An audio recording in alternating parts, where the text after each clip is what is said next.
Hello, welcome to my new vlog. તો આજે અમે જઈએ છીએ રતન મહાલ રીંછ અભયારણ્ય આવેલું છે અહીંયા. તો ત્યાં જઈએ અને તમને બતાવું કે તે રીંછ અભયારણ્ય કેવું છે અને ત્યાં વાઘ પણ જોવા મળે છે હમણાં.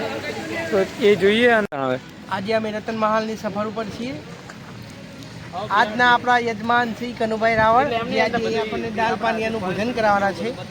એમનો છોકરો આજે જે તમારા યુટ્યુબ ચેનલનો માલિક છે એ મોજ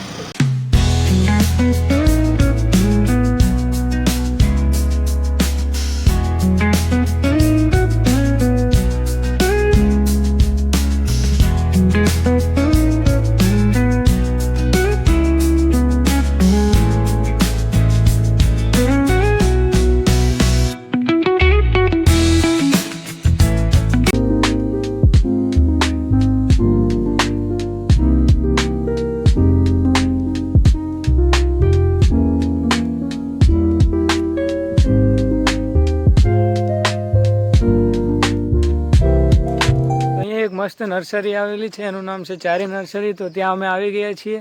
તો આ છે મારા પપ્પા અને પેલા બે ઉપર જઈ રહ્યા. તો અહીંયા તમને બતાવું કે આ નર્સરી કેવી છે. તમે જોઈ શકો છો કે અહીંયા બધા પ્લાન્ટ બધા પડ્યા છે. અહીંયા બધા અમને બધાના પ્લાન્ટ છે. આ સાઈડ જાંબુ ને લોકોના પ્લાન્ટ છે. તો આ બધું તમે જુઓ કેટલી મસ્ત કુદરતી વાતાવરણને વચ્ચે આ નર્સરી આવેલી છે. જો તમને સિંદૂર બનાવીએ ને એને બતાવીએ તમને કે આ જો તમે આ સિંદૂર નીકળે, ઓરિજિનલ સિંદૂર. જો આ ઓરિજિનલ સિંદૂર આમાંથી બને છે. જો આ કલર બી નીકળે. અને આ જો આ બધા એ જોઈ રહ્યા છે કે આ સિંદૂરનું વૃક્ષ છે. અને આ જો જયદીપભાઈ તો એને વેટો કરે છે. જો કેટલું આખું લાલ લાલ થઈ ગયું. તમે જુઓ. જો આ જયદીપભાઈ તો આ સિંદૂરનું ઝાડ લઈ જવાની વાતો કરી રહ્યા.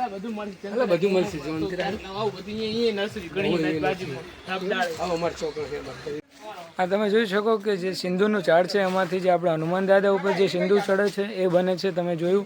આ જુઓ તમે એનું ઝાડ છે અને એમાંથી જ આ સિંદૂર બને છે જે હનુમાન દાદા ઉપર ચડાવવામાં આવે છે. અને જે અમુક લગ્ન પ્રસંગે જે પેલું માંગ ભરે ને એવી સિંદૂર આમાંથી જ બને છે. અહીંયા ઘણા બધા પ્લાન્ટ છે. તમે જુઓ. જે અમુક પ્લાન્ટ તો મેં પણ નહીં જોયા. આ શેનો પ્લાન્ટ છે તમને ખબર હોય તો તમે કોમેન્ટ કરજો. જુઓ તમે. આ છે નર્સરી જે આવેલી છે મધ્યપ્રદેશ બોર્ડર ઉપર. અને આનું ગામનું નામ છે ચેરી. ત્યાં આખી મોટી નર્સરી છે. આખી પહાડ ઉપર બનાવેલી છે. આગળ બી નીચે બી છે. તો બહુ મસ્ત નર્સરી છે. બહુ બધા વૃક્ષો અને પ્લાન્ટો અહીંયા છે. તો તમને બતાવું. જો આ બધા જ પ્લાન્ટો અહીંયા છે. અહીંયા એક ભાઈ આવી ગયા છે અમને ગાઈડ કરવા માટે. તો તમે જોઈ શકો છો કે આ ભાઈ છે જે અમારી જોડે આવશે અને જે રતન મહાલ રીંછ અભયારણ્ય છે એની વિઝિટ કરાવશે. તો અમે બધા હવે જઈએ છીએ રતન મહાલ રીંછ અભયારણ્ય ઉપર. તો જુઓ તમે પેલા જયદીપભાઈ જાય રહ્યા. આમાં પપ્પાની લોકોની આવે છે. તો ચલો આપણે ત્યાં જઈએ રતન મહાલ રીંછ અભયારણ્યમાં જોઈએ. અને તો આ છે ફોરેસ્ટ આખું. અને હવે અમે અંદર જઈશું રીંછ અભયારણ્ય જોવા. તો ચલો બે બાઇક લઈને આગળ જાય છે અને અમે પણ બાઇક લઈને જઈએ છીએ. તો ચલો આપણે અંદર જઈએ ફોરેસ્ટની અંદર અને જોઈએ કે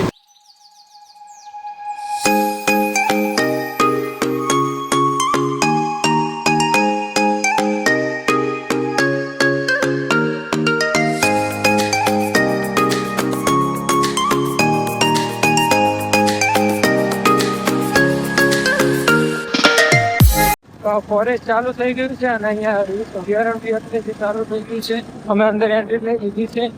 તો તમે જુઓ અમે આ જઈ રહ્યા છીએ. આ સાઈડ તમે જુઓ 3 જણા આવે રહ્યા એક બાઇક ઉપર. બાઇક ચાલતું નહીં આવા ઢાળું પર તો એ રૂપાના લઈને આવે રહ્યા તમે જુઓ.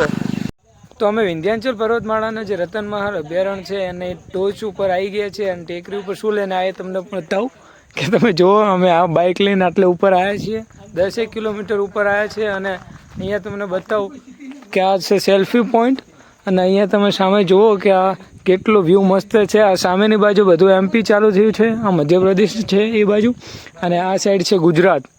તો અમે અહીંયા આવી ગયા છીએ. તો તમે જોઈ શકો છો કે અમે આટલી ઉપર આવી ગયા છીએ અને અહીંયા બોર્ડર પણ મારેલી છે, જે બોર્ડર છે ગુજરાત અને મધ્યપ્રદેશની બોર્ડર જે છેક સુધી મારેલી છે. અને અત્યારે હું આ મધ્યપ્રદેશની અંદર છું અને આ છું અહીંયા છે આ ગુજરાત. તો અત્યારે હવે હું ગુજરાતની અંદર.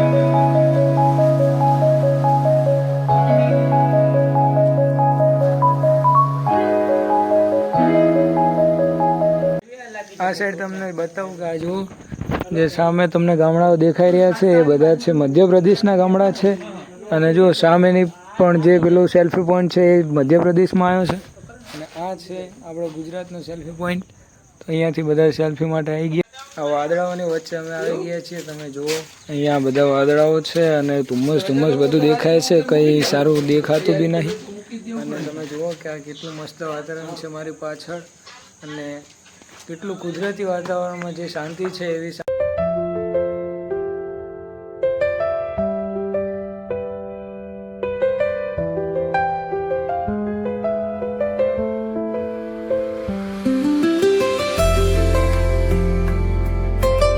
પ્રદેશની બોર્ડરની અંદર એન્ટ્રી લઈ લીધી છે અને અહીંયા એક મંદિર છે તમે જુઓ શિવ ભગવાનનું.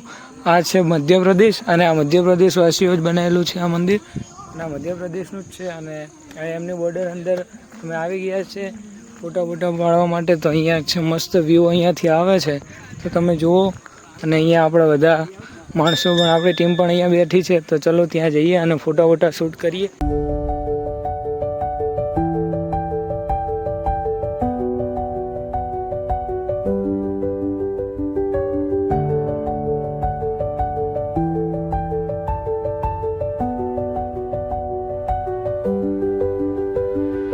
અઢી કલાકથી અહીંયા જંગલમાં ફરી રહ્યા છીએ પણ રીંછ પણ નહીં જોવા મળ્યું કે કોઈ દીપડો પણ નહીં જોવા મળ્યો. તમે જુઓ અમે એમને ફરીને આવ્યા પણ કંઈ જોવા મળ્યું નહીં. તો હવે અમે નીચે જઈએ છીએ 10-12 કિલોમીટર ઉપર જઈને આવ્યા પણ કંઈ જોવા મળ્યું નહીં. હવે કંટાળી નીચે જઈએ તો તમે જુઓ કે એના રસ્તા કેવા છે, જો કેટલો ઢાળ છે. અમે 2-2.5 કલાકથી અંદર ફરતા હતા પણ અમને રીંછ કંઈ જોવા નહીં મળ્યું. પણ રીંછનું મળ જોવા મળ્યું. તો તમને બતાવું કે આ જુઓ રીંછનું મળ છે તે અહીંયા મળ ત્યાગ કરી અને જતું રહ્યું છે. તો આ જુઓ તમે અમે કઈ જગ્યા ઉપર છીએ અત્યારે. આ જો કેટલા ઘટાદાર વૃક્ષો અને કુદરતી વાતાવરણની વચ્ચે આ જંગલની અંદર આવ્યા છીએ. તો બહુ મસ્ત જંગલ છે અને અહીંયા અમે પિકનિક કરી અને મજા આવી. હિલ સ્ટેશન ઉપર પણ ગયા અને ત્યાં બી ફર્યા અને ફોટોશૂટ કર્યા અને મજા આવી. તો તમે જુઓ અત્યારે વરસાદ બી આવી ગયેલો છે અને અહીંયા હાલ જ વરસાદ ગયો છે. તો તમે જુઓ આ છે બધા વૃક્ષો. તો અહીંયા જાંબુ પણ છે. તમે જોઈ શકો છો કે આખું જાંબુનું વૃક્ષ કેવડું મોટું છે. તો આ જો બીકેભાઈ અને બધા જાંબુ ખાઈ રહ્યા છે. તો શું કહો બીકેભાઈ, તમને અહીંની આ વાતાવરણ કેવું લાગ્યું? આ જે સાચા જાંબુ તમારે ખાવા હોય ને તો રતન મહાલ રીંછ અભયારણ્યમાં તમે જરૂરથી આવજો.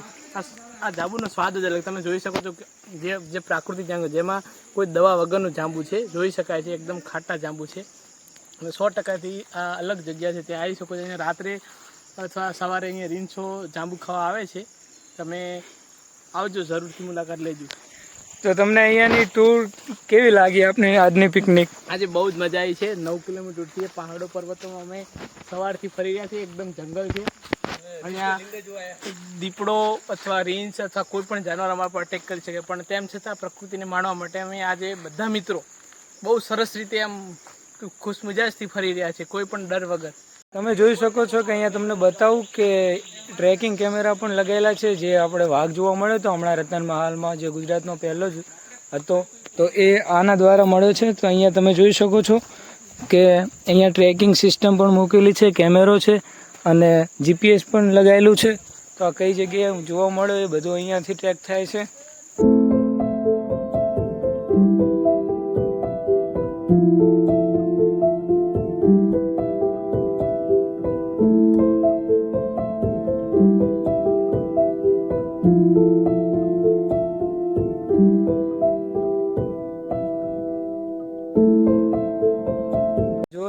કુદરતી નેચર વચ્ચે કેવું મસ્ત ઝરણાનું પાણી સામેથી આવે છે ઉપરથી, એટલે અહીંયા બધા પથ્થર રાખેલા છે, અહીંયાથી નીચે ઉતરે છે, તો એટલે બહુ મસ્ત હોય છે. પણ અત્યારે વરસાદ ઓછો છે એના કારણે પાણી બી નહીં આવતું, નકર એનો પણ અમે એન્જોય કરો. અને અહીંયા બી જો બધા જાંબુના ઝાડ છે બહુ બધા. અમે જાંબુ બી ટેસ્ટ કર્યા પણ એના જાંબુ ખાટા હતા.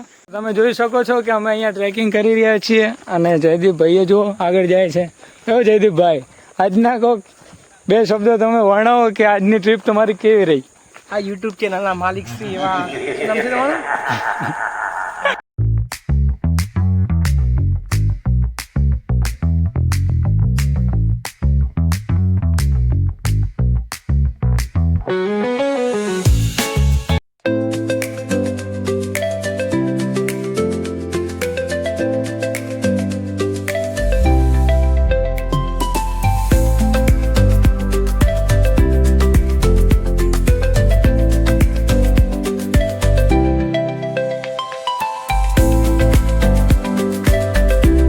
મિત્રો આપણે આવી ગયા છે નલદા કેમ્પ સાઇટ ઉપર. તો તમે જોઈ શકો છો કે આ બધા કેમ્પ છે અને અહીંયા બધાને રાત્રિ રોકાણ માટે રાખવામાં આવે છે. અને આગળ 5 કિલોમીટર આગળ વોટરફોલ છે અને ત્યાં ટ્રેકિંગ માટે બધાને લઈ જવામાં આવે છે.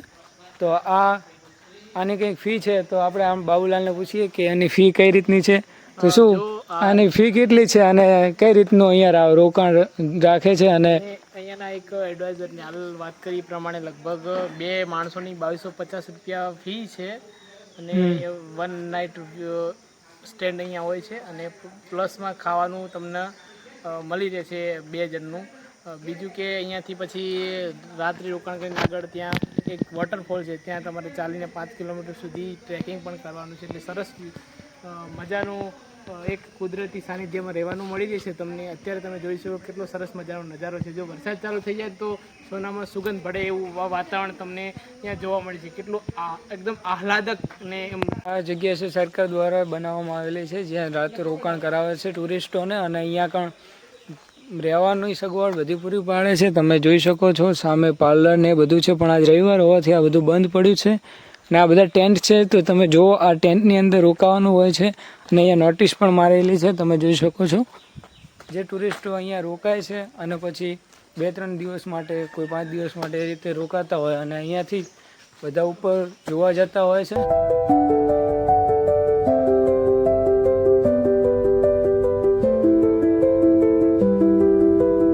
તો અમે રતનમહાલ રેન્જ અભયારણ્યમાં ગયા પણ અમને રેન્જ જોવા નહીં મળ્યું. પણ અમે હવે આયા નલદા કેમ્પ સાઇટ ઉપર જ્યાં બધા રાત્રિ રોકાણ માટે રોકાતા હોય છે. તો ત્યાં અમે જોયું, રેન્જ તો ના જોયું પણ એનું પૂતળું મળી ગયું, તો તમને બતાવું.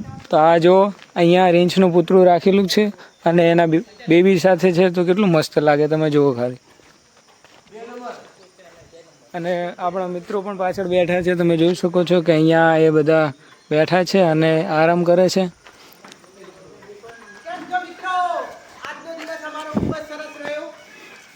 સાથે આજે અમે ઘણો મોજ કરી.